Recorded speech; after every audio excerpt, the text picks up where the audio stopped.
मैं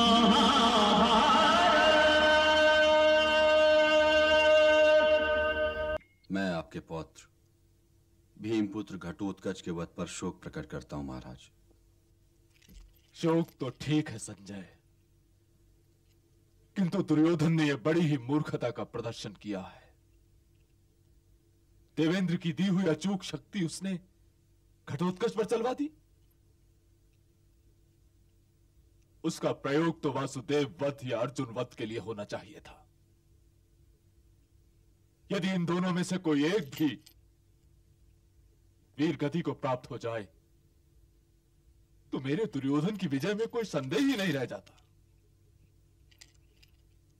हे राजेंद्र, राजकुमार दुर्योधन वहां रणभूमि में हैं और आप यहां।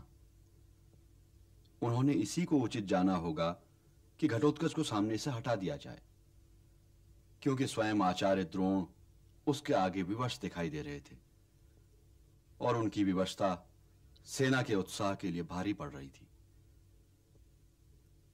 इसलिए रणनीति की दृष्टि से तो राजकुमार ने ठीक ही निर्णय लिया था।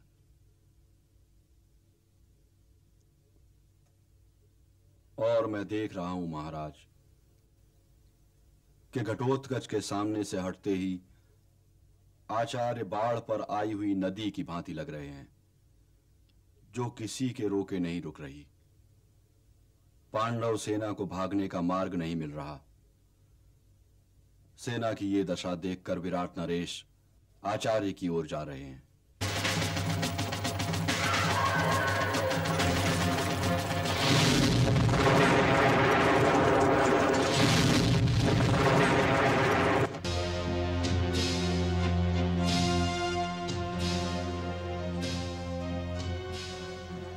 सावधान!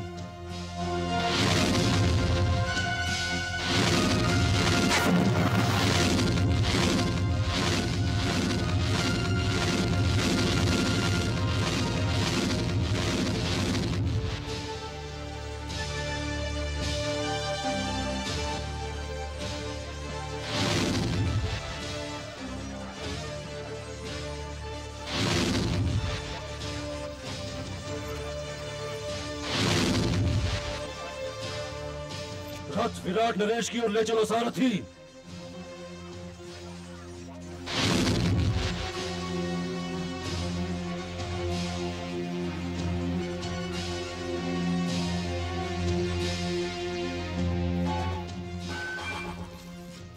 विराट नरेश के वध पर मैं तुम्हें जीवित नहीं छोड़ूंगा। ध्रुव, विराट नरेश जैसे वीर हर वर्ष नहीं, हर युग के भाग्य में नहीं होते। तुमने वीरता के इस सूर्य का वध किया है अर्जुन।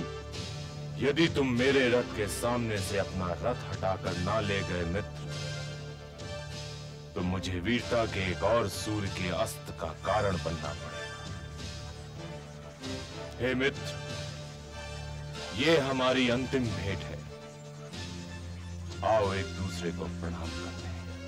तुम तो मेरे प्रणाम के योग्य भी नहीं हो द्रोण।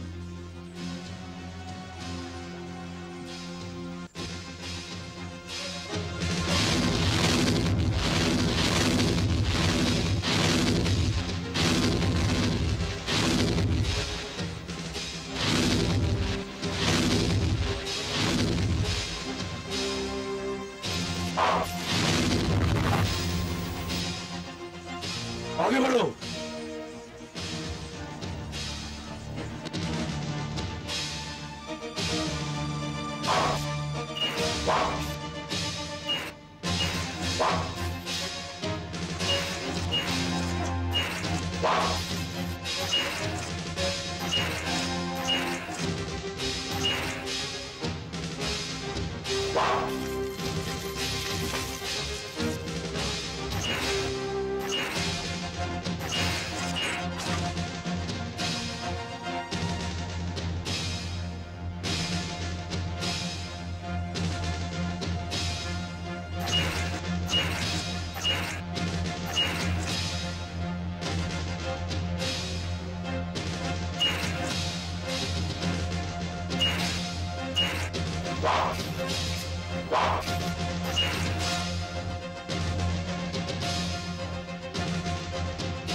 हे संजय, द्रोणाचार्य ने मेरे नमक और मेरी कृपाओं का ऋण आज चुका दिया है।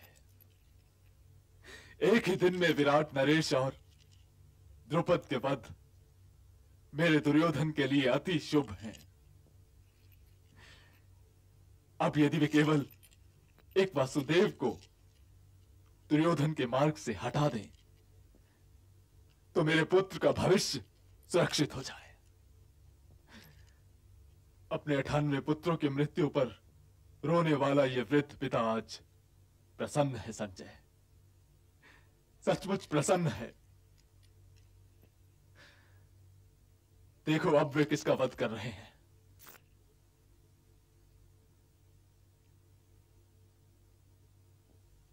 इस समय तो राजकुमार दुर्योधन उनसे कुछ कह रहे हैं महाराज। वो अवश्य उनकी प्रशंसा कर रहा होगा।